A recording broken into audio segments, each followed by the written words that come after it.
The Bitcoin Standard podcast brings you seminars from Saifedean.com, my independent online learning platform where you can take my online courses on the economics of Bitcoin and economics in the Austrian school tradition, join our 2 live weekly seminars, and read my books before they are published. Sign up now for access to the draft of my forthcoming economics textbook, Principles of Economics, and take 5 full online courses based on my books, The Bitcoin Standard, The Fiat Standard, and Principles of Economics.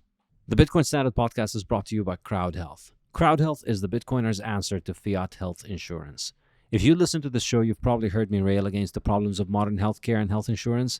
Crowd Health is a brilliant new solution to this problem that leverages the power of Bitcoin to help people get affordable healthcare. Crowd Health holds its cash reserves in Bitcoin. It negotiates with healthcare providers on your behalf and gets you much better rates by offering to pay them cash, upfront, without having to go through the expensive bureaucracy of modern healthcare insurance. It's a solution that works better for healthcare providers and for patients by disintermediating large insurance companies who have the wrong incentives and are constantly raising costs. I'm very happy to have signed up for Crowd Health, and I'm really excited to support them as they disrupt the fiat health insurance industry. Go to joincrowdhealth.com and use the discount code SAIF, S-A-I-F, and you'll get the first 6 months for $99 only. Coinbits. Coinbits is a great way to introduce your pre-coiner friends and family to Bitcoin. Get them set up in under a minute and help kickstart their journey by turning everyday spare change into Bitcoin. This Bitcoin-only app takes the uncertainty and fear out of Bitcoin saving by rounding up debit and credit card purchases to the nearest dollar, then using the difference to buy Bitcoin. Set it, forget it, and let the app automatically tax your high-time preference spending by saving the hardest money ever. Want to save in Bitcoin faster? Customers can multiply their roundups up to 10x or adjust their savings frequency for weekly or daily Bitcoin stacking. Coinbits is built on a sound, tried and true dollar cost averaging strategy that turns Bitcoin's volatility in your favor. Once you've gotten a private wallet set up, Coinbits encourages you to withdraw your Bitcoin to your own private wallet and embrace the Bitcoin Standard way of life. Start stacking on coinbitsapp.com and save your time and energy in the soundest money ever. Get paid in Bitcoin regardless of who you work for and regardless of who is paying you. All thanks to a premium service I personally love and use, and that is Bitwage. Thanks to Bitwage, I receive my book's royalties in Bitcoin. It is cheaper, faster, and easier. It is a true set it and forget it system, and Bitwage has been offering this premium service since 2014. Anyone can sign up and use it right away. No restrictions or limits, fully non-custodial. You can even split your incoming payment. Get part in Bitcoin and part to a bank account you specify.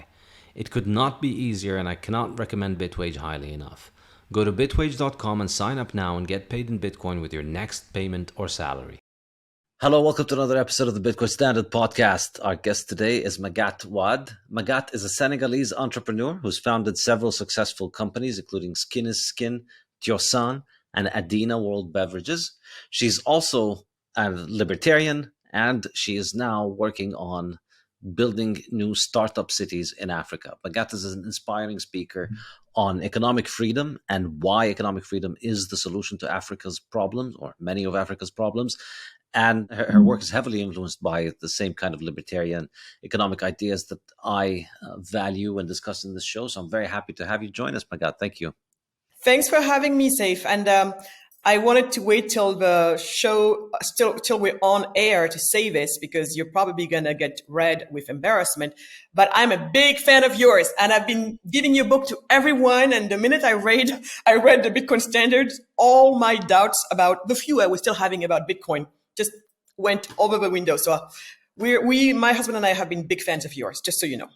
Well, thank you. Thank you. Very glad to hear that. I'm glad you enjoyed it. So tell us, first of all, about your background. So what have you done as an entrepreneur, and how did you get started? Yeah, so oftentimes when people ask me that questions, Saif, I deviate and I take them back. My story is, I like to talk about my story from the standpoint of the intellectual journey that I had to go through because of my circumstances. So the way I start the story is just basically an young African girl.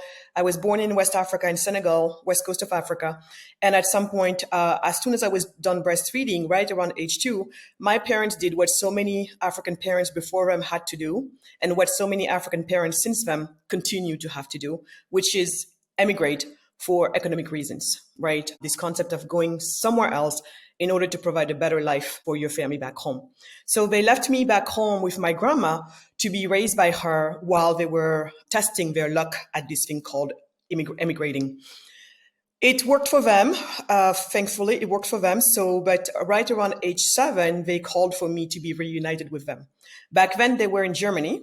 And so I remember, Seth, that when I arrived in Germany, in the middle of the winter, here is little Magatte, who's never left her village, never left her country, let alone her continent, landing in Germany in the middle of the cold and thinking, this question is the first question that I can consciously remember popping in my head, which was, how come they have this and we don't? And, for me, what it was just very simply, when back home, grandma says, Magatte, it's time for shower, I know that between the time she says that and the time I get to actually get my shower, I have time to go and play around, go around the block, come back, because she first has to put some water in a pot, put it, get the stove going. And when I say grandma has to get the stove going, doesn't mean she just goes and turns the knobs and everything is ready. Let's go. No. She has to get the charcoals, put it in the coal, fan it off, and then it catches on. Then she puts a pot of water on, gets to boil. She takes it off the stove, puts it in a bucket of water, mixes it with some colder water. And then my cousin, is somebody stronger than her, takes it to the shower area. And there, finally, at last, I get to take my shower. But here in Germany, middle of a cold, mom is saying, "Magatte, it's time to get your shower." I'm like, I am not getting butt naked in this cold climate. Where's a bucket of water? She's like, "Come on, you silly. We don't need, just step in the shower." And there I step and I turn the buttons and the water is coming down, everything. I'm like, whoa, wait. So it was just like that for everything. Yeah, well, the way things are going, Senegal is not behind in that regard. Senegal is ahead of Germany, I think. It seems, the way things are going with Germany, Germany is going to... Very good point. We're going to get there very soon, Start using these kind of sustainable green technologies for showering, which is, you have to start the fire inside your house before you take a shower. No, Germany is ridiculous. Letting go of the nuclear plants, going back to coal because of stupid anti-fossil fuel climate zealots. I'm like, good luck. But you're right. They might have to be doing that very soon as well. So then here I am and I'm just thinking, why is that? And so that question really never left me. And it was one of those defining questions of my life. The reason why actually I even get to talk to you today, Saif, about this.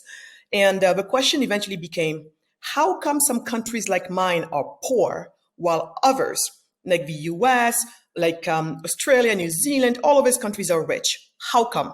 Along the road, I heard all types of people telling me, because this has been a question that I needed answered. So I've been looking for the answer my whole life. Along the road, I hear some people telling me with very straight face, "Oh, darling, it's the IQ theory." I don't have to tell you what that is. Others saying, "Oh, it's just because, you don't have access to enough education." Well, you go say that to the millions of graduates that our universities churn out every single year in Africa, and half of those graduates don't find jobs. You just go tell them it's a matter of getting one more degree and see how that's going to work out for you, The joke in Senegal is the first job of university, graduate person is to actually be a street seller. So you go say that to that person. And then, I've heard it all. Some people even going all the way to, "Oh, if only just you had shoes, or it's malnutrition.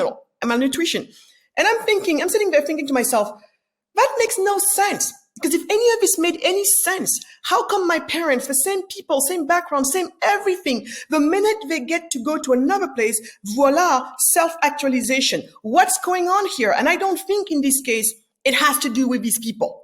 So what is the only variable in this equation? It seems to be the place that they get to be in or not. And what is it about this place? And so I just kept on asking, wondering, and eventually, left Germany, family left Germany after a couple of years, moved to France. After business school in France, I decided that France was too small for my ambitions, and I decided to move to the United States. And when I arrived in the United States, got involved into the headhunting world in finance. And there I was involved in finding some of the best talent for companies like Google, like Netflix, before they were household name brands. right? And so anyway, here I am looking around and seeing what's going on, doing very well for myself, for someone my age, my background, everything, doing extremely well. But eventually at some point I had a crisis of conscience. But the only way I can explain having a crisis of conscience. One day I almost killed myself as I was driving down Highway 1. And basically at that moment, Seth, what happened to me was I just was no longer able to reconcile this life of abundance that I was afforded, even though I worked really hard for it. But people back home were working really hard too. I was not able to reconcile that life of abundance anymore with the life of scarcity that I have left back home.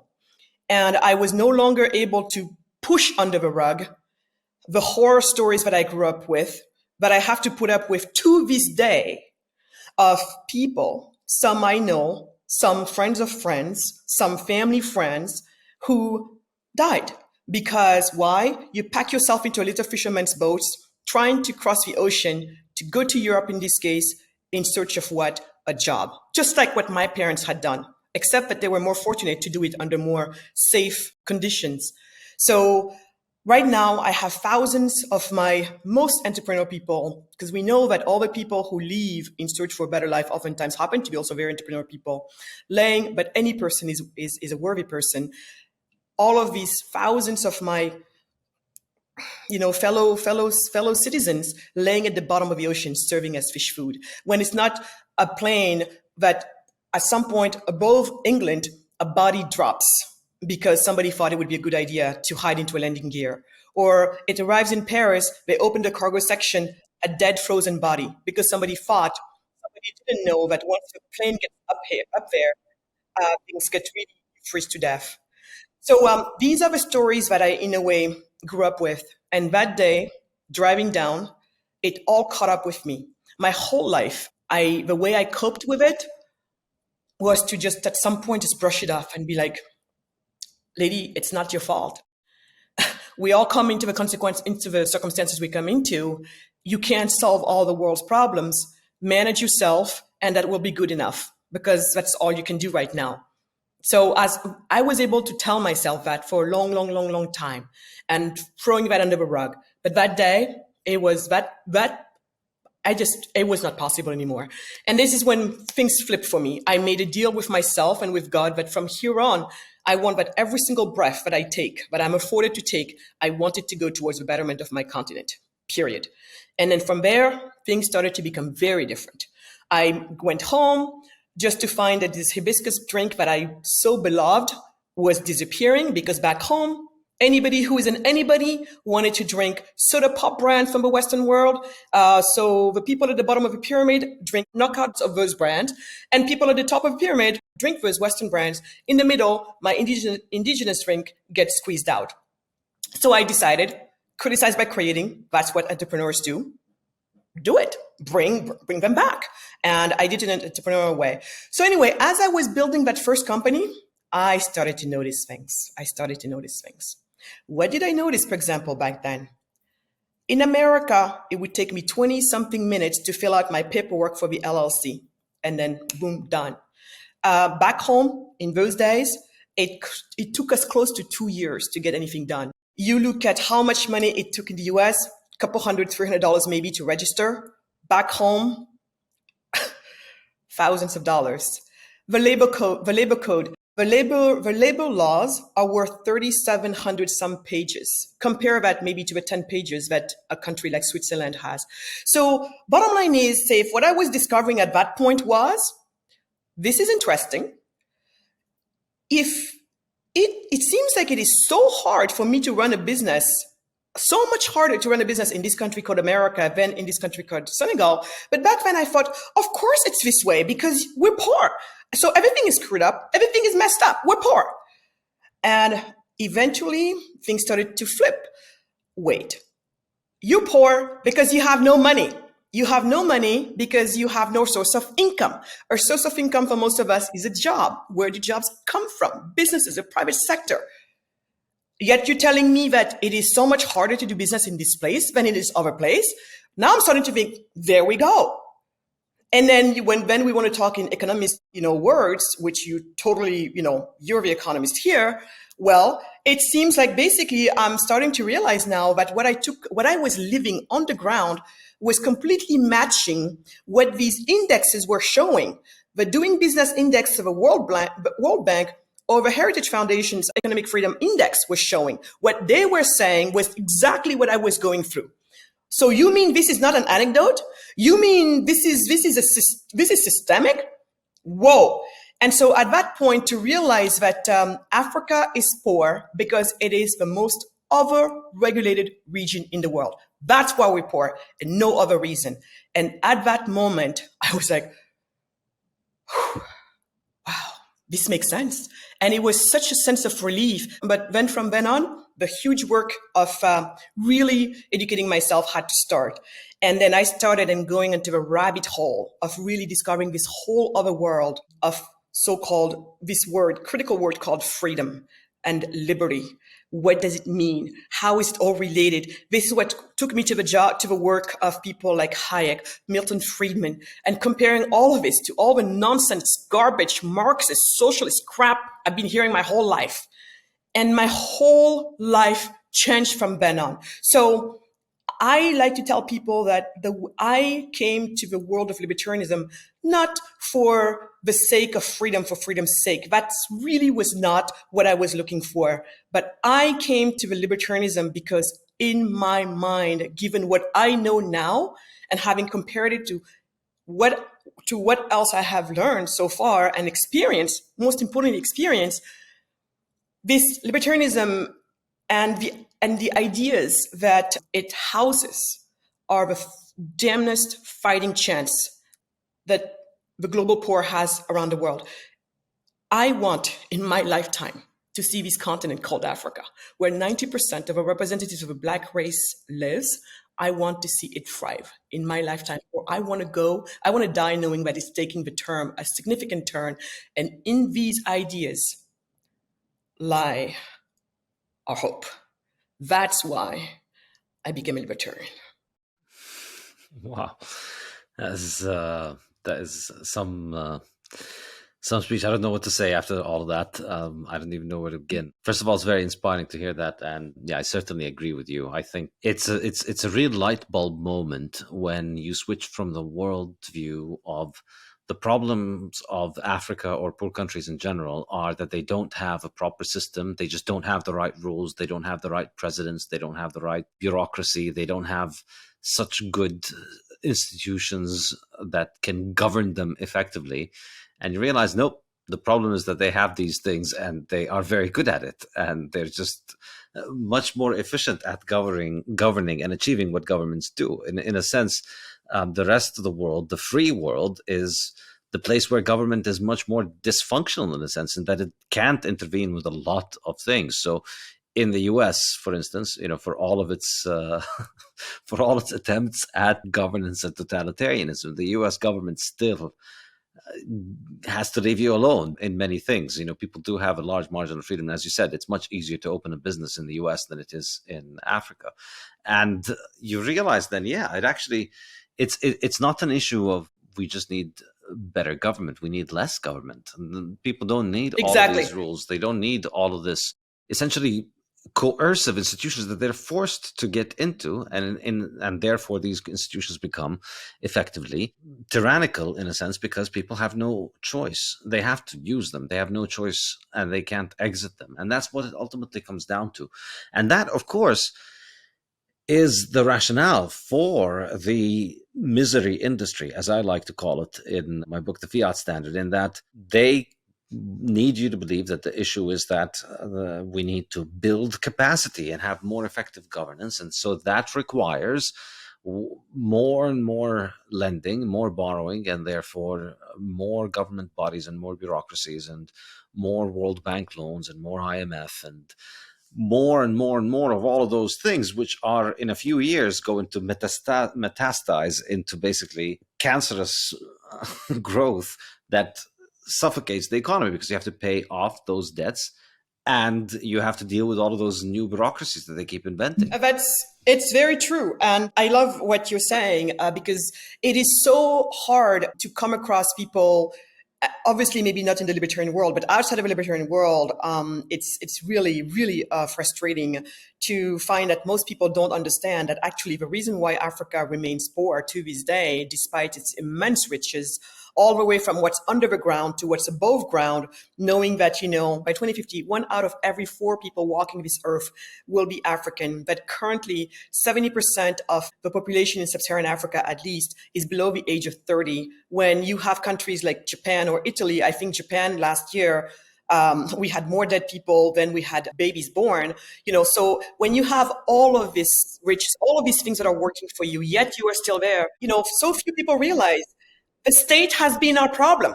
The state has been our problem. During colonialism, of course, but especially since after colonialism, because supposedly by then we were free, but we were not. And so what has been happening is we haven't had any voluntary society forever. And so the state has been in our way. And then people ask, how did you guys get to this? And I have to ask myself that question. How did we get to this? Were we always like this? And then my work had to take me into researching what was going on this continent before the white man ever set foot. Because you see, for most people, we don't even realize it. But for most people, Africans included, the story of Africa and Black people starts with slavery. I'm like, no, it didn't. So who were we? What were we doing? And how were we living our lives on these big continents?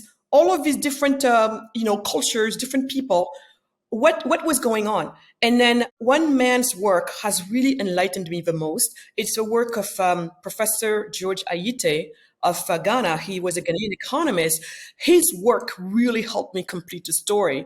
And so what George had uncovered was the fact that at the end of so-called colonialism, so we're talking late 50s, early 60s, what was going on? You were at the height of this ideological battle between freedom represented on one end by the West and the economic system they were practicing, capitalism, facing off with, the Eastern Bloc, and what they were practicing, economically speaking, was various forms of statism.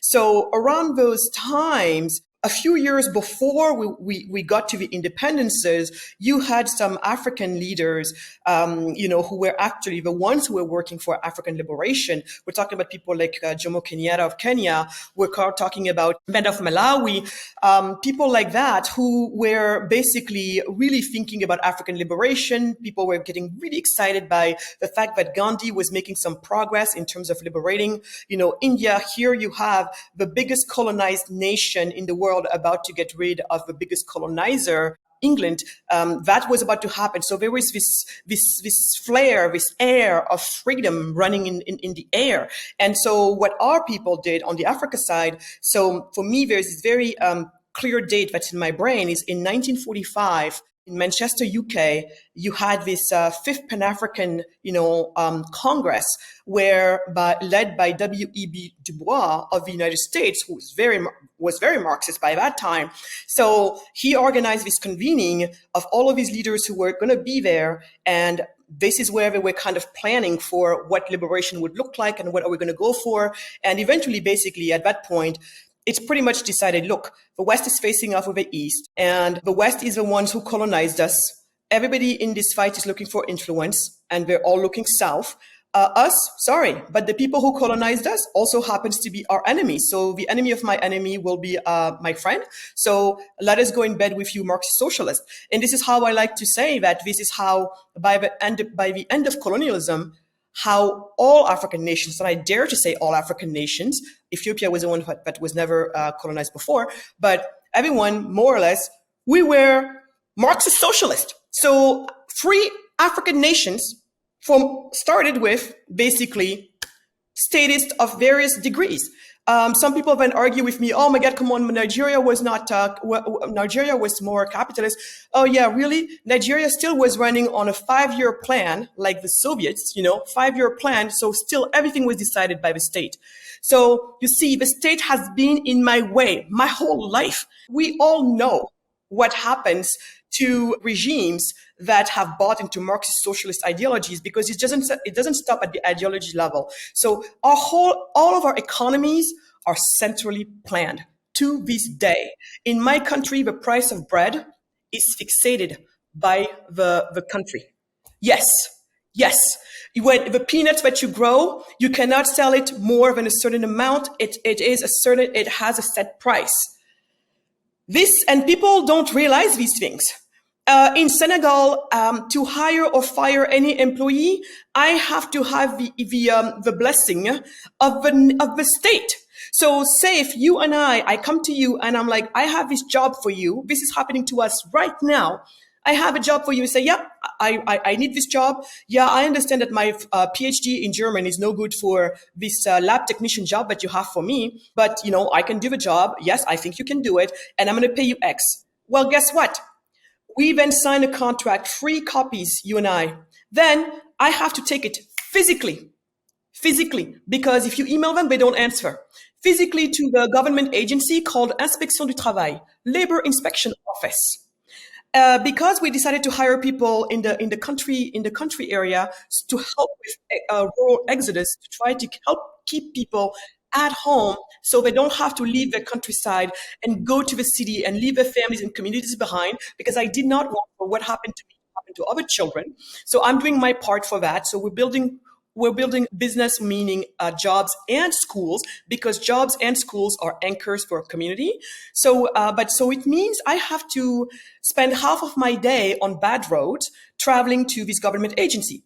Once we get there, I show up at the first hour in the morning, 8:00. And before that, I had to hire a CPA, by the way, because remember I told you about that 3,700 something pages of labor laws, which means it is so complicated. You're going to make mistakes. And if you make mistakes, it means you're running the risk of being harassed by the government, or maybe worse yet, sometimes, being put in jail. Nobody wants to take that risk. So you have to hire an expert, which means more money. And so we arrive 8 a.m. because that's when we're supposed to be there. 9, nobody. 10, nobody. 11, no one. Finally, they call him. Oh, he's running some errands. Yeah, of course. And then he shows up finally, and then he barely looks at you, treats you like crap, like you don't even exist. Nothing. But this man is going to be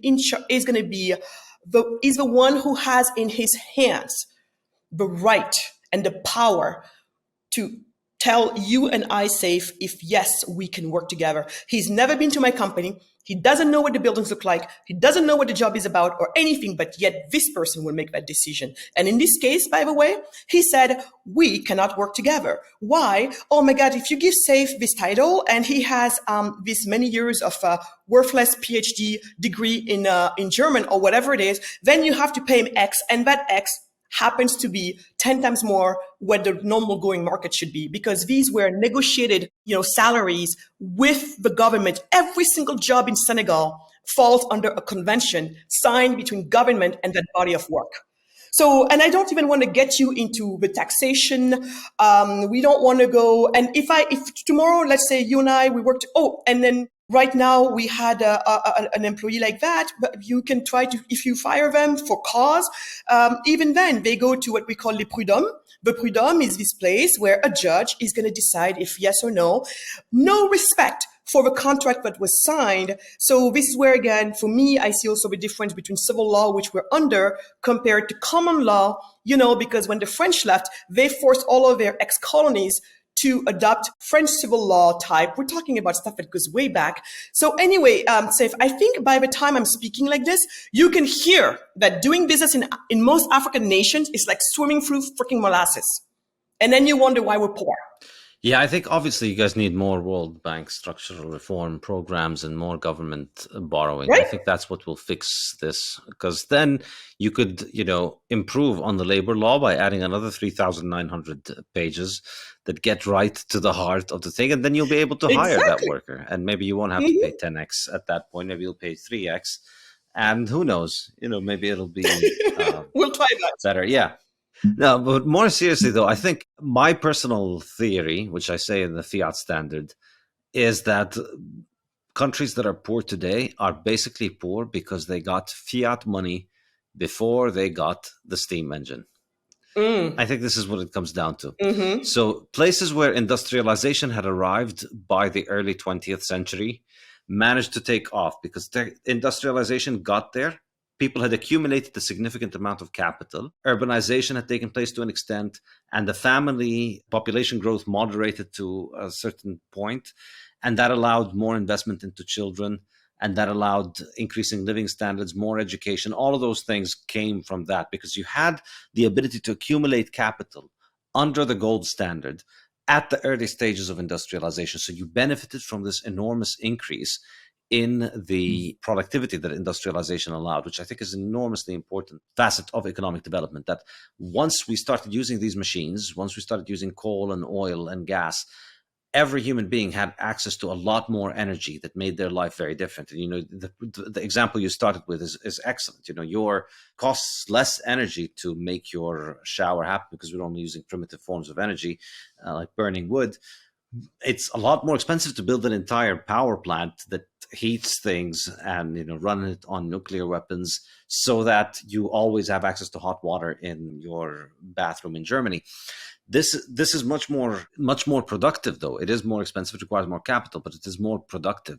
It allows for a much higher productivity. And so that requires a certain amount of capital accumulation. And I think the places that managed to accumulate capital, or the places that were on the gold standard when they started getting the benefits of industrialization, were able to essentially take off into that cycle of economic growth and increase in human capital and productivity.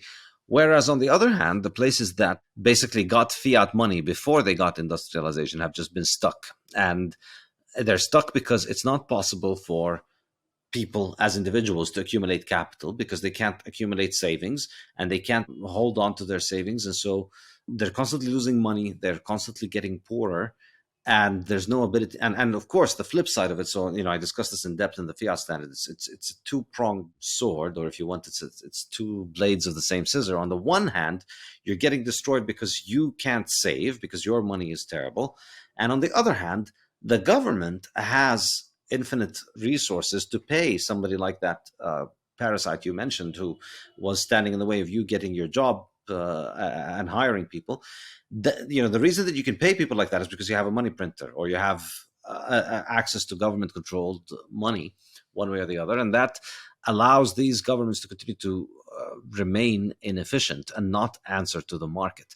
And so in these places, we're still, in my mind, this is just completely insane that we're in 2020 and not everybody in the world has electricity, because it's just such a trivial thing to make happen. It's really insane that we're in 2020, 100 years after the invention of electricity, and there are still people in the world who can't get it. It's insane because it's a very simple thing to build, and you just need to accumulate a little bit of capital to be able to afford it. And if you can't accumulate it, if you can't get 24-hour electricity, it's because nothing is possible. Yeah, it's somebody is stopping you from doing it. Like any human being would be able to pay somebody and develop this, but there is something that is stopping you from doing it. And in the West today, the reason the grids are falling apart is because of the insane climate hysteria. But in the developing world, it's because they never managed to get enough capital accumulated. And I think this has been the result of fiat money. In the case of Senegal, obviously, you have the CFA, and we've discussed the CFA on the show here before. Yeah, that's a whole nother. Yeah. So on the one hand, your currency is getting destroyed, so your family can't save. And then on the other hand, that money is being destroyed and it is benefiting the French government. And then the French government is therefore able to spend a lot of money on Senegal and to remake Senegal in its image. The French bureaucracy is not working in France, obviously, but, it's not stopping them from trying to export it everywhere. And look how that's working out. Yep. No, absolutely. And this is why the hope for me lies in the startup cities, right? This concept of startup cities. We're not going to change all 54 nations on the continent anytime soon, or 55, depending on how you count. But my thing is, if we get one place to do the right thing, then maybe all of us get to escape this, because then it's just through imitation. So I know that for many people, like people who don't understand or have been criticizing the startup cities, they think, oh, we just go to these countries and we rely on the fact that, they're struggling or whatever, which is true, they're struggling. But in my case, what I'm looking at is, okay, we have been involved. One of the hats that I wear is as the director of the Center for African Prosperity of the Atlas Network. I don't know if you know the Atlas Network, but it's the largest organization in the world of, free market think tanks. And so my job is to kind of, look after the ones that we have on the continent in Africa. And so there, what our partners are doing for most of them is they're working on reforms, which is all great. And some of them are having really amazing results. An organization like Imani over in Ghana, I always want to give them kudos, but just amazing. Piecemeal legislation, while a really worthy endeavor, I feel that we also need to speed up the process and we need to try and be a little bit more radical because piecemeal legislation takes forever. It's just a long process. And by the time you're done cleaning up some laws on this side, 10 more were, passed over here, it just becomes cumbersome. So what some people are doing, and I'm just saying it for the sake of your listeners, in case they have heard little of it, or maybe Seth, you've been talking about it a long time, and I shouldn't go into the details of any of this stuff, or no, go just ahead. for the sake of listeners. Yeah. Okay. So basically, this concept of startup cities, the way it kind of came about, why people call it that way. Some people, you will hear them call it charter cities, others call it free cities. I like to call them startup cities. But basically, is to think of a piece of land as your computer and to think about the set of laws, about the law and governance as your operating system. And we all know that depending on which operating system one uses, one gets with a very different outcome. And so in our situation, it is very clear by now that Africa is poor because it's zoned for poverty. And so to think about the legal system as almost like technology, right? And so in this case, it's going to these nations where everybody is entrenched. Like, for example, if I wanted to go to Senegal today and say, this notary business is nonsense, meaning that every time you have to legally start a business, you have to go to the notaire. The notary, is not what people think about in the US, where notary is like where you go, they sign something, it's like some clerk somewhere signs like a little piece of paper. By now, it's almost free. No, it's not that. It's closer to what the lawyer is than anything else in our nations in French law. And so you can imagine it costs money. It takes time. Things have to be published in the official journal, all of that crap. So if today I wanted to show up and say, well, we need to yank all of these notaries, they need to go. Guess what I'm going to have on my back? All the notaries are going to be on my back. And they're going to defend their turf with everything that it's worth. You know that the inspection of labor and all of these unions that have been created from everywhere and all the power that they have, they're not going to concede 1 inch of it. So I have a choice. I spend my time fighting all of these vested and very entrenched interests, and they're from everywhere, including the opposition parties, which we know opposition is just there to oppose. So they'll oppose anything, even if it's good for the country, as long as it's something that, the current person sitting is promoting. I got to be against it, of course. So when you have all of these forces that you have to fight, then one is thinking, okay, let me not go head to head with all of these people. But what could happen if I can find one piece of land somewhere in this country, where city size ideally, where then this city would have its own law and governance, especially as it relates to business. And then therefore proceed to provide this piece of land with the best in-class business climate, right? And so that's what we're working on. We have found such a nation in West Africa that I can't cite now.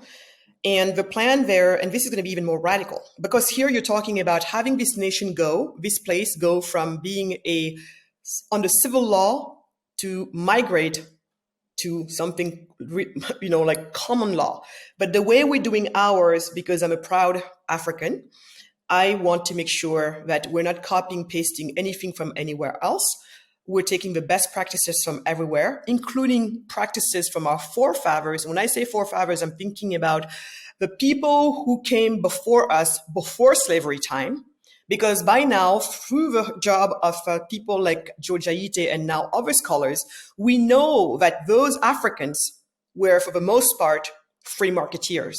They were free marketeers. We know that now, okay? So me going back to those roots is not me necessarily copying anything so-called Western. Although if it was strictly Western, I still would have done it. Because like the people who developed China, they said at some point, I don't remember his name, but somebody was saying, I don't care if if the mouse is red or black, as long as the cat catches mice. That's all I care about, right? So my point is here, not only these ideas are the best in the world for prosperity building, but they also happen to be things that my forefathers were very much in line with before the colonizers settled and brought with them the crap that's called Marxist socialism. So in any case, here then what you see is creating these zones where the idea is to marry the best of common law with the best of the best of a traditional African law that happens to be in that area, kind of decided by and with the people. So this is what we've been working on. And that's really, for me, one of our greatest hopes, because there then we get to leapfrog everything. And ideally in zones like that, then we have empowered on Bitcoin for all the reasons, that you cite on the Bitcoin standard. So for me, this is just how ideally we get to leapfrog all of this crap. And then I'm in a way a critarchy type person. That then gets us into a whole nother conversation maybe. But I am very interested in going back to that time. Just like I'm no longer looking at what Africa has been since slavery and to present day. I have been going back to who my people were before those times.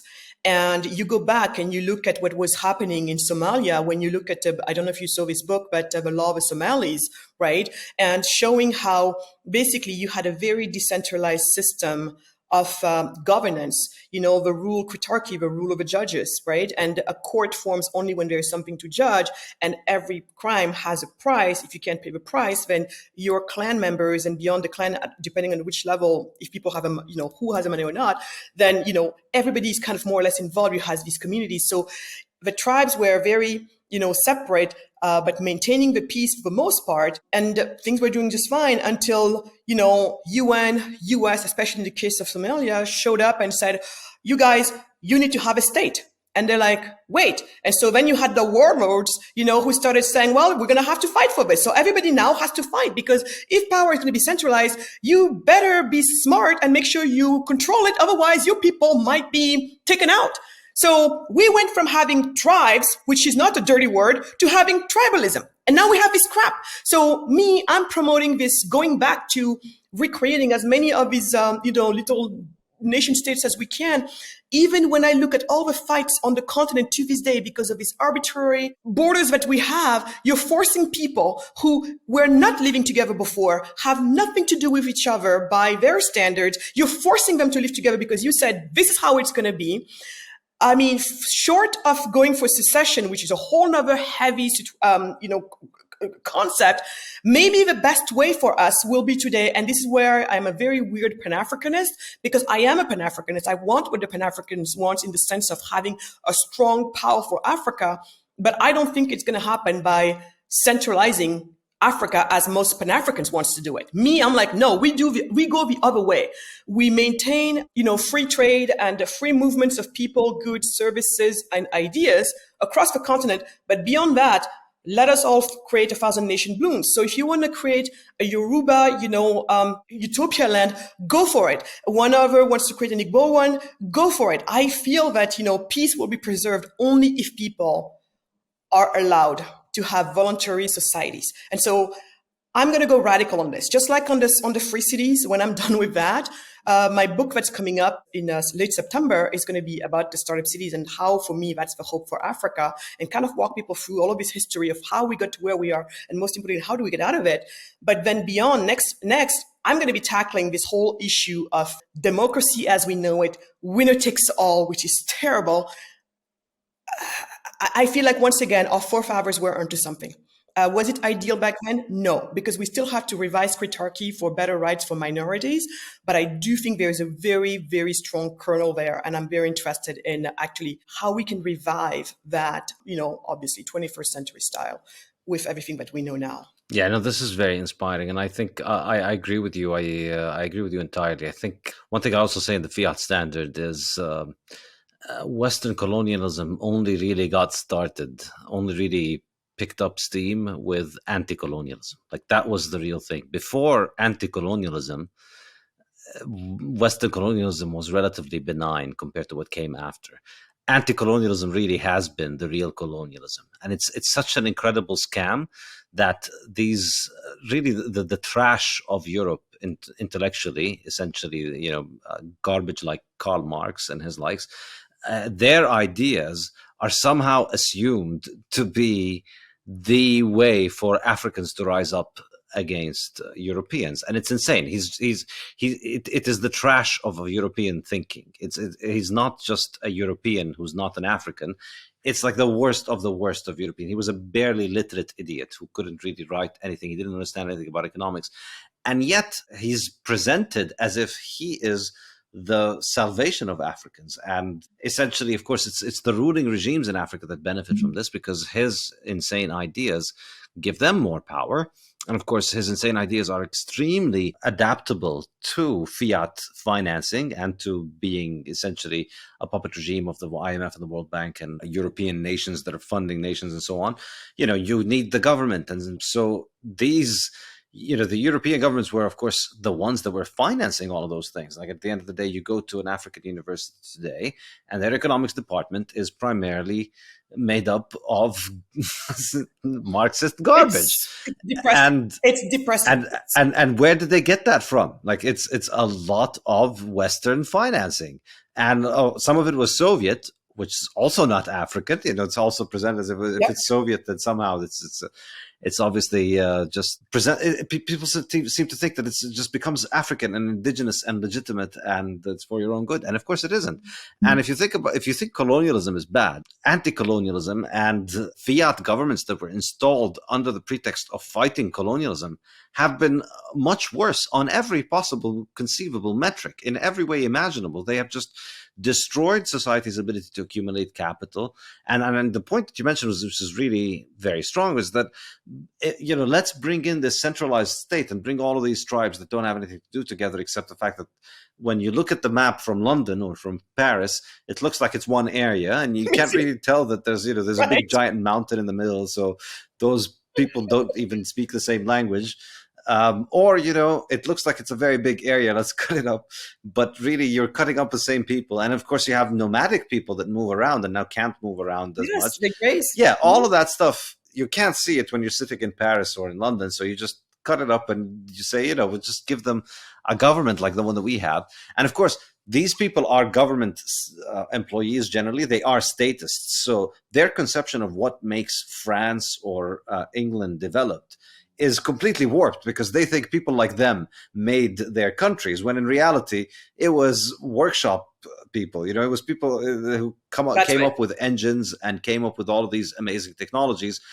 And most of these people had nothing to do with the bureaucracy or with the government. The government was just a parasite that took taxes from them. And in the case of England in particular, I think there's a very strong case to be made. The reason England had the Industrial Revolution rather than other places in Europe is because the government in England left people alone the most. You had common law, you had a competitive judiciary system, you had a very tiny bureaucracy, government had low taxes, and it didn't have a giant bureaucracy. There was no Ministry of Industry that brought about the Industrial Revolution. It wasn't some minister in some government in London who decided, hey, you know what we should do? We know it would be neat if we move from being an agricultural society to being an industrial society. And to do that, we need to do this 5-year plan where we first invent the steam engine, and then we invent the internal combustion engine. And then it didn't happen that way. It took hundreds of years of workshop workers an emergent order, tinkering and making new and better pumps, and then suddenly they tinker with them, and then you switch the pump around and you got an engine, and then you keep making the engine better, and then suddenly you have a living standard where every person is able to command 100 times as much energy as they did pre-industrially. And that all is impossible to do in places that got fiat before they got the engine, because you just can't get on that ladder. You can't accumulate enough capital as long as your money is designed to rob you and your government has infinite resources. That's the way that I see it. But yeah, and you mentioned also George Aieti, which I think is he was a great economist. Unfortunately, he passed away last year. I used to follow him Yes, he on did. Twitter, but he's an excellent economist, and he's very astute. I remember reading him and thinking, yeah, that makes a lot of sense. It's very few people, unfortunately. So many people write about Africa. Very few people will point the finger where it belongs, which is this is just central planning. These are government agencies that have the calculation problem that Mises speaks about, and you can't expect them to do any better. No, it's funny because I don't know if you remember that in one of George's books, Safe, but I don't know if exactly the name of it, but he was saying these people, the government, even if you told them that they needed deregulation, then they would create a minister of deregulation, a ministry of deregulation. He was joking about just it's just the whole thing is. I laugh so I don't cry, but the whole thing is just a tragedy. It's a tragedy of the highest, level. It is. It's sad that we can laugh about it, unfortunately, because it's normalized, and so we become just immune to it. But it is massively tragic. It's so tragic. Yeah, and Safe, by the way, just to throw another one at the so-called civilizers, they came and they had to civilize us Africans. And that's another thing. Even when you look at women today and the role of women, they like to say, African women are supposedly like these subdued people. I'm like, you don't know the real African women. But anyway, even there, you go back to the ways of people who came before slavery and such, and look at what was being practiced. It's when these people, the colonizers, showed up and they told us that to be civilized is the men in front, the women in the back. Even that is not how traditionally we've been doing things. When people think about the Amazons, you think about maybe these maybe beautiful women from somewhere in Latin America, whatever. The Amazons are the women who were the all women's army protecting the king, for example, in the Dahomey Kingdom, which is today's Benin. So when you think about that way back in the days, this is how and who we were. Like, do you really think that the weak woman is, like an all-female army defending the king? Do you think that does that compute? So for whatever it is worth, I'm just throwing it out there because that's another one that seriously pisses me off about some of the civilizational imports that we got from the West that is, in fact, so backwards when you think of it. Yeah, absolutely. It's very inspiring to hear you talk about this. Very few people will mention this. I don't know how familiar you are with his ideas, but your ideas on Africa are similar to what Hoppe says on Europe. Like he says, what Europe needs is 1,000 Liechtensteins. Europe needs to be broken up. The problem is the EU, and the problem is the giant German state, and the trend towards centralization has been the catastrophe of Europe. It's all of these very strong states that are going to war with each other and going to war with the rest of the world and doing all kinds of nasty things. And all of that is because of centralization. And of course, a big driver in centralization is the money, the centralization of money. You had to, with gold and with fiat, you had to, in order to make the system work, you had to have everything run from one central location that kept the main balances and kept the, whether it's the big pile of gold or the big database of who owns how much fiat coins, it had to be centralized. And then that just became the big, giant bounty at the end of the political process, which completely distorts it, whether it's in Europe or in Africa, rather than money being distributed, therefore politics being limited in its power because it's ultimately, to an extent, voluntary, because people find it, well, maybe not necessarily voluntary, but it's hard for as long as money is decentralized, it's hard for the kings. At least we have a say. Yeah, it's hard for the king to get money out of his subjects unconditionally, on demand, whenever he wants to. It's much more complicated than that. But so therefore, he needs some kind of legitimacy. He needs to be some kind of good king in a way or the other. And he can't spend a lot of money doing insane bullshit. Now, when you centralize the money, it becomes extremely lucrative. Now you can if you just win the stupid popularity contest, you kiss a bunch of babies and talk about emotional things and manipulate people into thinking that you're a good guy, and then you get to have everybody's money at your disposal. Yes. Like I can't think of a more And print more out of nowhere. absolutely. Also. I can't think of a Yeah. more destructive recipe for a society. Like, this is the equivalent of getting a 13-year-old and just spending every morning teaching them how to do drugs all day and giving them endless money and saying, hey, let's see how this is going to work out. And just, I mean, the incentives are so skewed because there's a big pot of money that you get to control if you're in charge. And politics now becomes extremely aggressive because, as you said, it's winner take all, and if you're not the winner, then you lose everything. And so, if you know that you are going to lose everything if you don't win, then you're going to go to very desperate lengths to win, and that's where you see the conflict just develop into such brutal levels. Because, I mean, some people think it's because of the technologies, because of the weapons that we have. Maybe, but the Rwandan genocide was mostly carried out with machetes. We've always had the technical capability of mass murder. In fact, I would say that advanced weapons should reduce bloodshed. You would expect them to reduce bloodshed because they make it more obvious, quicker, who's going to be able to win.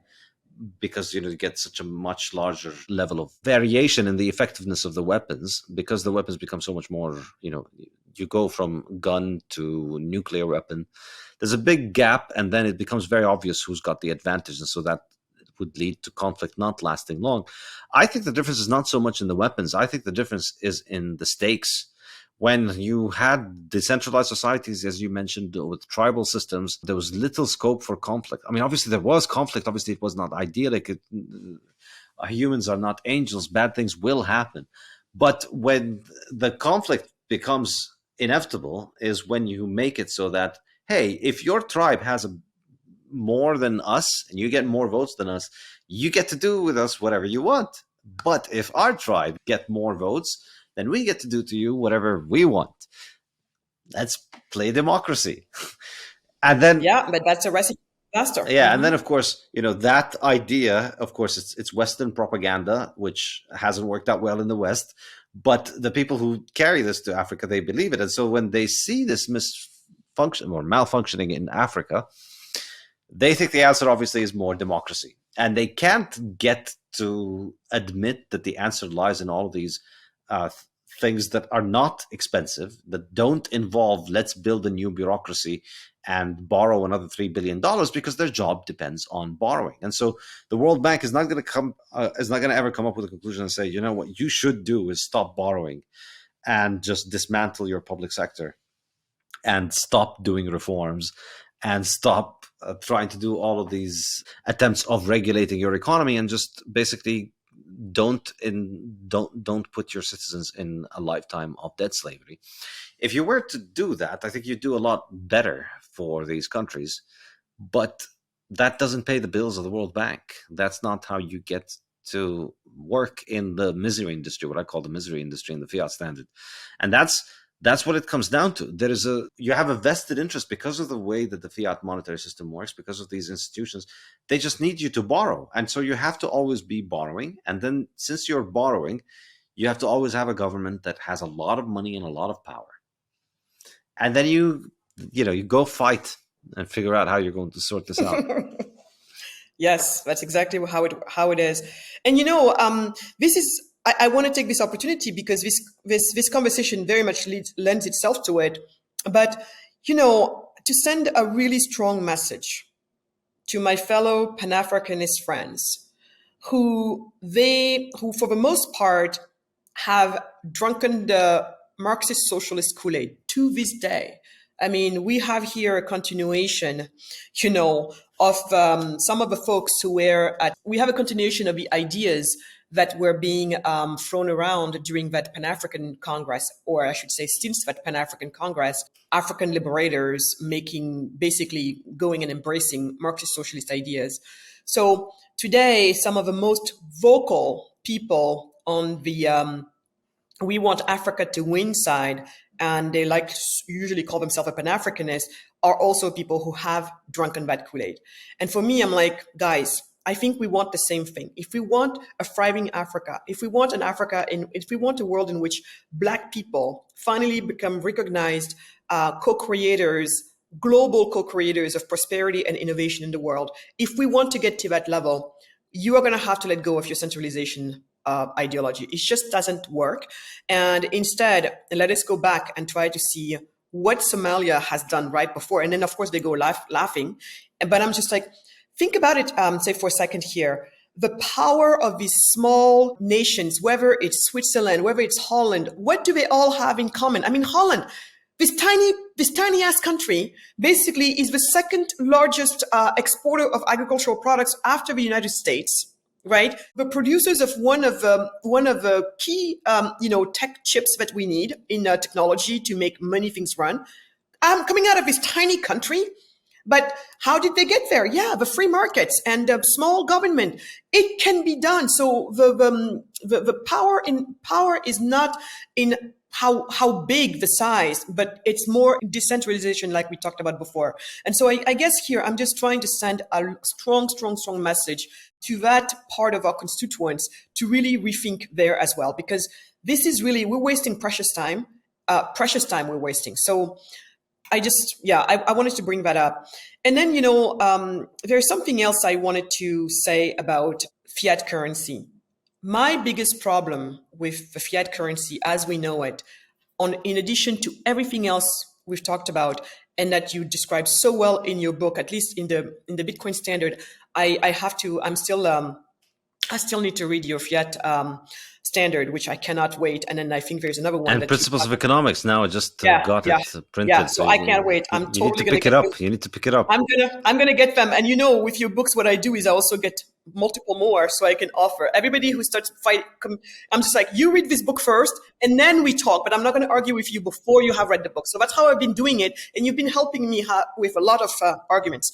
So anyway, my biggest issue with the fiat currency, Saif, is, in addition to everything we talked about, how many wars it has gotten us into, and also how long we have stayed in those wars. To me, this is the most highest moral case. And that's my disgust with the fiat currency. That's pretty much the root of my disgust with it. When I understood how the fiat currency is promoting wars, not only how many wars we get into, but also how long we stay into these wars, I can't with a straight face support fiat currency any longer. I just can't. So, yeah. No, this is of course a very important point about this, which the fans of the fiat currency are always out there complaining about how much energy Bitcoin burns. That's another one. And somehow for them that's more objectionable.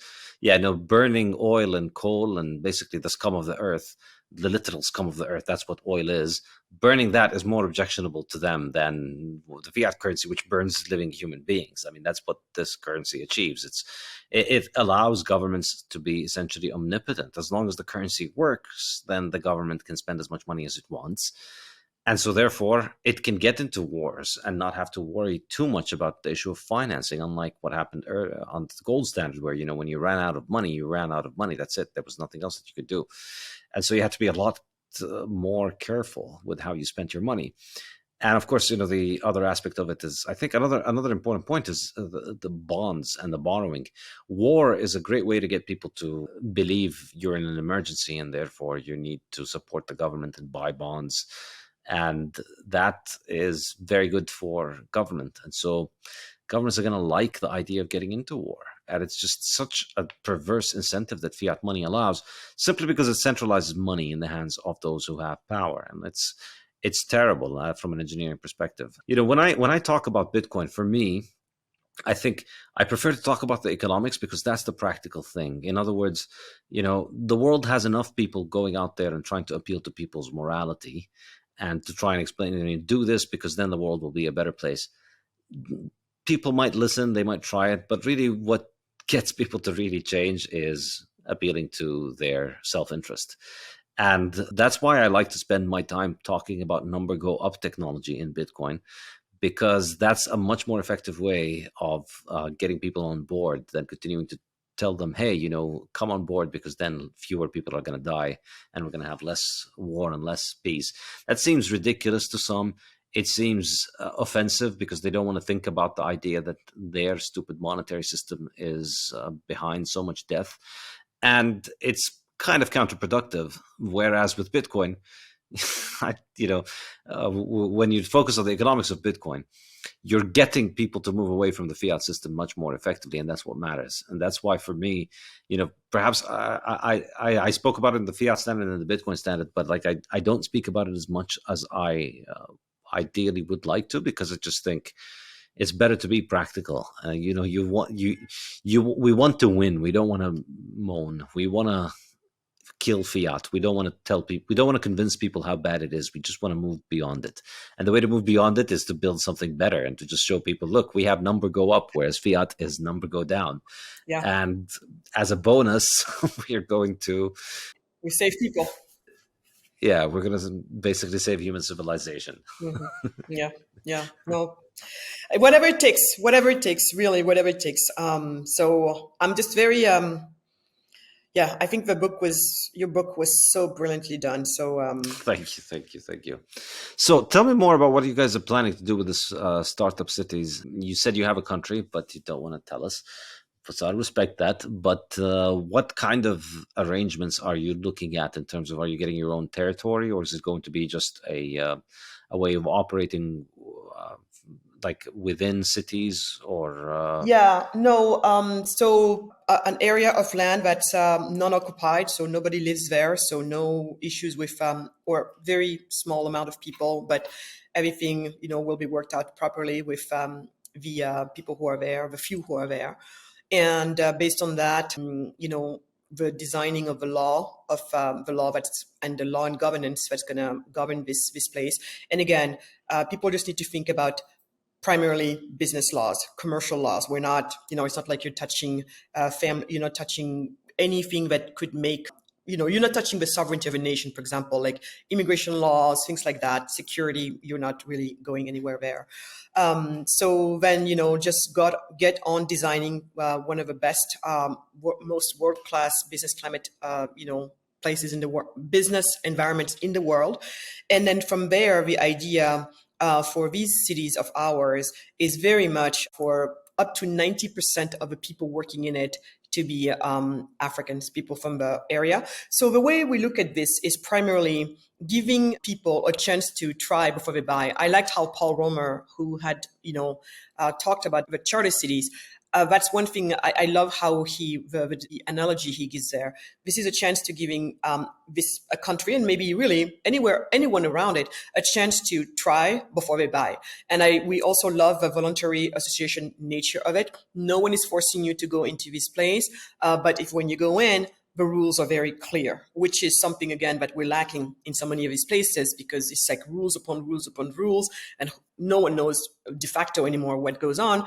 And as you know, there's nothing worse for investment than gray areas in terms of, So that's kind of what we're doing with cities. And obviously, the one we're doing here is going to be optimized for African entrepreneurs to be able to enterprise, because really, for me, the reason why I'm doing this is I'm trying to find a way to offer African entrepreneurs in Africa, in their respective nations, in this nation, giving them a chance to escape the bad law and governance that they inherited from way back when, without challenging, like I said again, the current status quo. Again, goes back to what you were saying. We can criticize something all we want. At some point, the best form of criticism is through creation. So let's create an alternative. In this case, something totally voluntary, association-based, and let the magic happen. It has worked anywhere it's been tried before. Talent and capital tends to follow where it has the most favorable environment for it. So here, this is our attempt to literally provide African entrepreneurs in Africa with the best business environment that exists in the world, and this way, we don't have to leave our nations anymore and go and make other places more prosperous and leave our continent behind. So this is really the attempt we're making here. How far will we be able to go in terms of building really this world class? Because obviously there's going to be some little fights happening, For example, I know very few people realize the weight of something called OADA. OADA is the best. It's a French acronym, but basically the best way to say what it is, it's the Harmonization Authority organization, where you had a bunch of these West African countries, especially Francophone countries, who came together under the they were trying to do what we're trying to do with the startup city, but just in a more centralized way, but really has not provided what it was supposed to provide. If anything, it has just kept on putting more and more and more, rules and regulations on businesses doing business in the area, especially within the scope of the field of banking and finance. We have some of the most overregulated banking and finance industries in the world in these special zones that are under the OADA per se. And so I am sure that there's going to be some pretty interesting negotiations that are going to have to happen. Are we going to need maybe to sign some different treaties with international treaties? Because you know how international treaties work. The last one that you signed, it basically takes precedent over, even the laws of at the national level. So the only way to go around that is maybe to sign other treaties. So then it becomes a new precedent. So that part is quite complicated. This is why I have so much respect for the legal teams involved in these startup cities. But the good news here is for me, but the most important thing is the vision with which we're going in. And the vision with which we're going in, I'm not interested in creating a city that's going to be utopia land for libertarians per se. Okay, if that's not what I'm interested in. I'm not interested in creating a surrogate land for maybe the Chinese or anybody else to come through and kind of use us as a surrogacy land. I'm not interested in any of that. I want for our wealth and value creators, AKA entrepreneurs, African entrepreneurs, I want for them to get a chance to escape the circumstances that I described earlier about all the hoops that I have to jump through as an African entrepreneur trying to do business on the continent. I want them to not have to deal with that anymore. It's hard enough to be an entrepreneur, to start and run a business. Why add all of these, extra hurdles that absolutely make no sense and are not called for? So these zones are primarily created for them. I want the world to see what we're capable of doing once we finally remove these chains that no one has been seen but are very much there. So the goal is for that to happen. Many African entrepreneurs to start enterprising, not have to leave anymore. And also many of the jobs go to Africans so that they don't have to put themselves into boats and try to cross over to Europe for a job anymore and die. So that no more bodies drop from, planes. And that we don't have Giorgia Meloni of Italy or Viktor Orban of Hungary or maybe Marine Le Pen soon in France or whatever disrespect us with the way these people look at us and talk about us. They call us swarms of immigrants coming from Africa. All of this has to stop. The only way it's going to stop is if we can make it for our value and wealth creators to be able to create straight from home. And if other people from around the world want to come and join us on that journey, great. But still, this will be done according to our own vision of what also prosperity looks like. So this is maybe where I depart a little bit from others in this movement. I am not interested in building a utopia land for libertarians. If they want something, I don't want it to be a place where, I want our people to be able to also partake into whatever we're going to be creating over there. So it is created from the bottom, from the beginning. It's created with that goal in mind. Yeah. So I'm very excited at that's what I call a bright future for Africa. And that's my story. I'm sticking to it. That's the vision and the world I live in my head. And I know it's going to happen in my lifetime. And even if I don't see the final result of it, I want to make sure that we have shifted the boat in a direction that I know it's now on its way. This continent is on its way. And the world has no idea what's coming, and that's the world I live in. That's excellent. So, like, when you say, I mean, you want to make the best business environment in the world, what do you have in mind in terms of how you're going to bring that about? Are you looking to, for instance, copying Dubai or Hong Kong's code, or starting from scratch, or what are you thinking? No, that's a very good question. So the best way to think about our base premises is to think about what Botswana has done, what Kama has done. Here you had a king. He was a king from Botswana originally, but was trained in Britain, right? So he totally understood common law and all of that good stuff, and then went back home to basically. So here was this king who very much aligned with his Botswanian, traditional traditions, and understood the power of common law, and then proceeded to create a marriage between the best of both sides. So ours is going to be more along those lines. So the premise is going to be very much that a marriage between the best of common law, in this case British common law, but together with the best of this particular place African traditions. So just coming up with a mixture like that, and then beyond that, obviously best practices, and in some places we're going to have to completely, depending on there's going to be some elements where we are going to create together with the host country something that maybe has not been done anywhere else before. And we reserve ourselves that right. And when I say we, it's we with, the leadership of this country. Obviously, this president really believes in this, totally has, I think, because this takes, let me say the word, balls to do this. And when you are in a region where none of these presidents dares to do anything because they're afraid of, on one side, what the French are going to might do to them,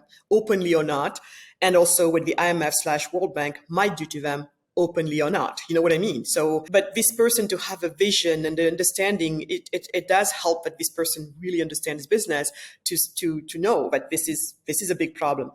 So what we're trying to do is that it's going to be a marriage between common law as well as this particular African tradition. So as you know, there are many African traditions and cultures.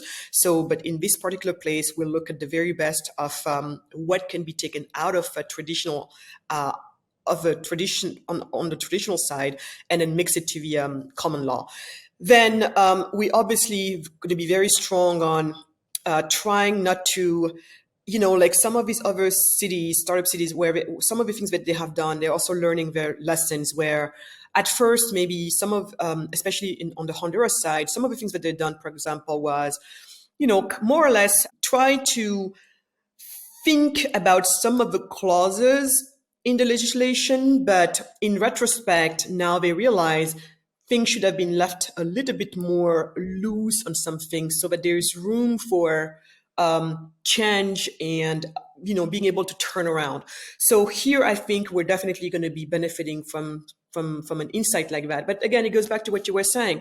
Every single one of these that's going to be done is going to be better than the last one that was done. And so here, we're definitely right there looking at what all of these guys have been doing around the world, Dubai including, and others, and looking at what worked, what didn't work, what could be done better, and what we should try to steer clear from, and all of that good stuff. So here, I think it's going more also trying to, instead of have certain laws, be so set in stone, rather, rely on the power of contracts, and kind of, instead of saying the law is going to be X, for example, I don't know, I'm just making it up, especially when it comes to liability laws and such, try not to have them sit in the law part, but try to have those specificities designed at the contract level. You see what I'm saying? So just a lot of these things that we're starting, we have to put into place and look at. But so these are the way at least this one city we're working on is designed with, we have that in mind. And of course, there is an aspect related to technology, but for us, we also want a place where some good agribusiness can be done as well, a place where many African brands can be born from, because again, we want to be known as global co-creators. And I do think it's important for Africa's image to have really strong, powerful consumer brands that are authentically African, whatever that means, depending on each African region or sector. So there's going to be a strong emphasis on that, on local African entrepreneurs, who we are going to try to give them the best environment possible for them to be the brands that people will be using in the future. We envision them to be born in this city, Nice. Yeah, I mean, it's a daunting challenge. It's not an easy thing, and I commend you for your the bravery to take this on, because there are no easy answers to those questions. If you wanted to go and just copy somewhere else where something works, you could look at Dubai and just copy Dubai's laws. Obviously, that's just not going to work.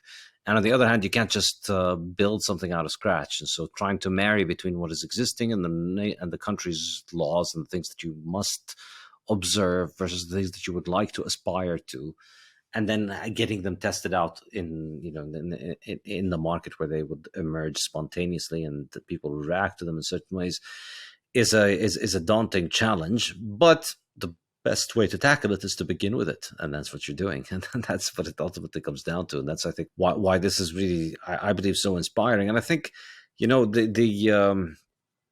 on the one hand, it can be this daunting, and you can think of it as being such a difficult thing.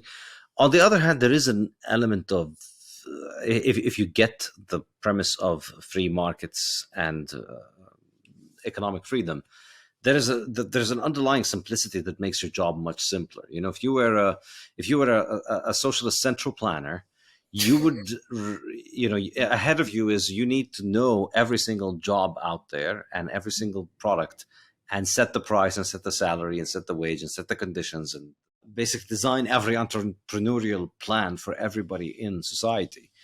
And that's, of course, impossible. But if you understand what markets are, it's kind of like a cheat code to figuring out how a market economy works, or to having a functioning society, because ultimately there's that cheat code, which is, let the people themselves figure out what they want, and that's what it ultimately comes down to. As long as the sovereignty is individual, that eliminates, depends on how you think about it and how far you're willing to take it, it eliminates somewhere between 90 and 99%, or maybe 99.99% of the jobs of the legal framework and the kind of governing structure of the society, because it just becomes much easier. And this is kind of the secret to being a successful government or a successful king, is to just leave people alone.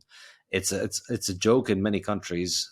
Everywhere people make this joke thinking that it's unique to their government. I know I've heard Indians make this joke. I've heard all kinds of Europeans make this joke, Mexicans, and they all think it's so unique to them, but it's really universal. The joke is that the economy grows when the government is asleep, and it's very true. Like, to the extent that there is an economic activity taking place, it's because people have found a way around the government in most countries in the world.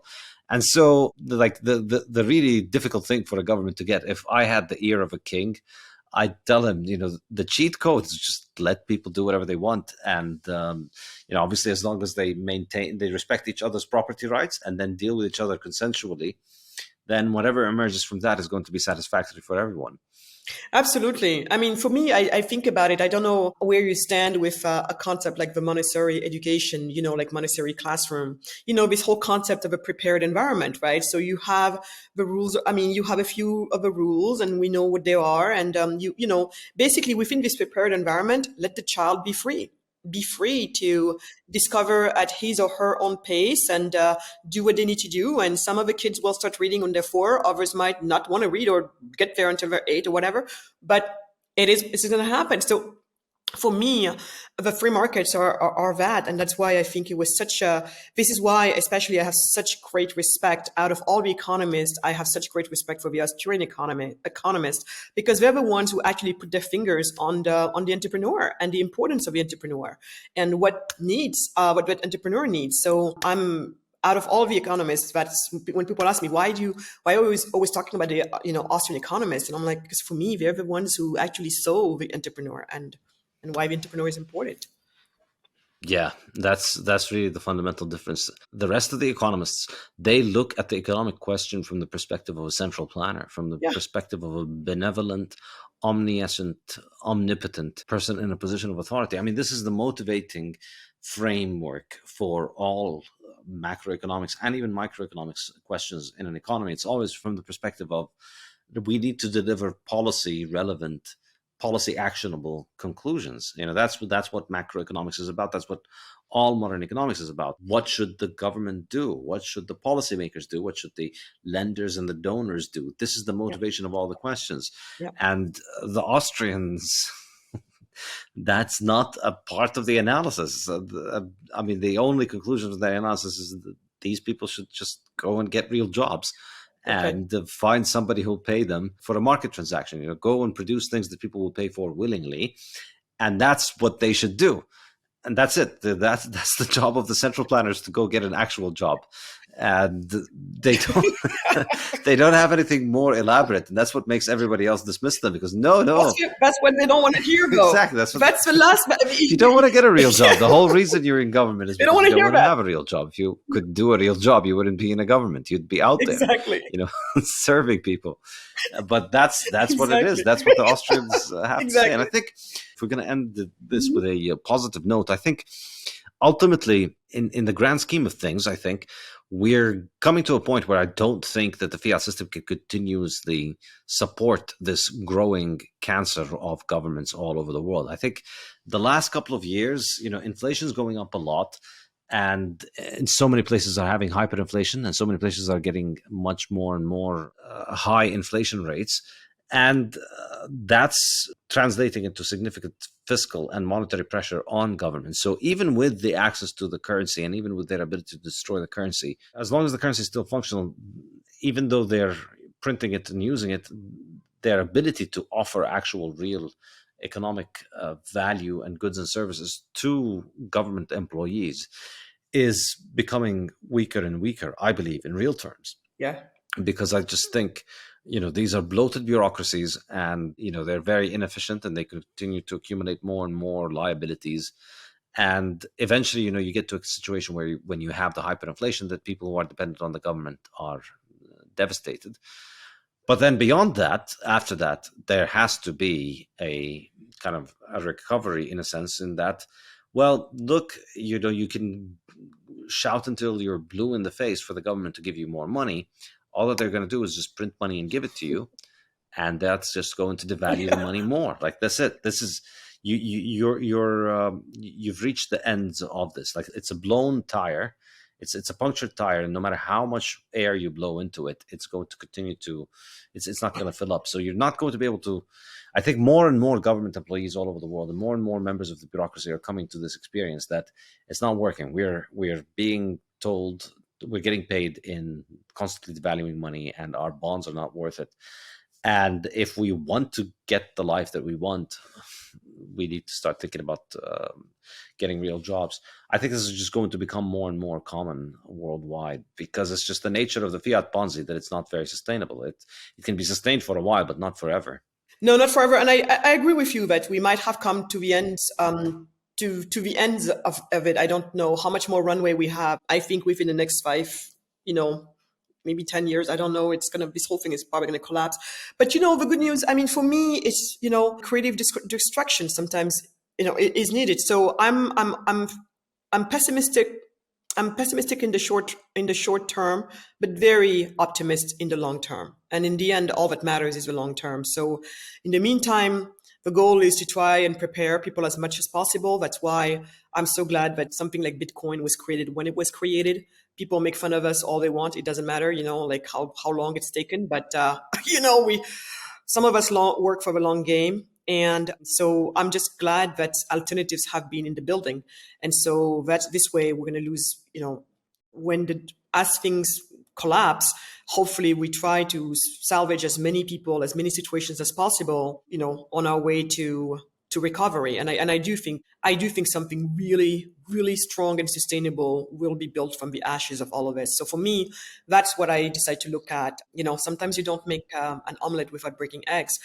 We didn't have to do this. We didn't have to break these eggs necessarily, but we all inherited these states that we have inherited, and we have to do with it. But the good news is we've not been waiting around for this. It's going to happen. So short-term pessimistic, but long-term very optimistic, and yeah. Excellent. All right. Well, Magatte, this has been absolutely amazing and fascinating and inspiring, and I really wish you all the best with all of your plans. I think we agree on so much, and I think we have such similar worldviews. So this has been wonderful for me because, obviously everybody likes to enjoy agreeing with people, especially when you're getting shouted at all day and being told that you're wrong about everything. So it's fine. It's nice when I find somebody who clicks on this. So thank you so much for your time, and really best of luck on everything. Thank you, Saif, and I look forward to your new book. And it's been very fun for me. I never thought that I would get to talk with you, so I'm very appreciative. Thank you. Pleasure's all mine. Thank you so much. Okay. Cheers. Bye-bye.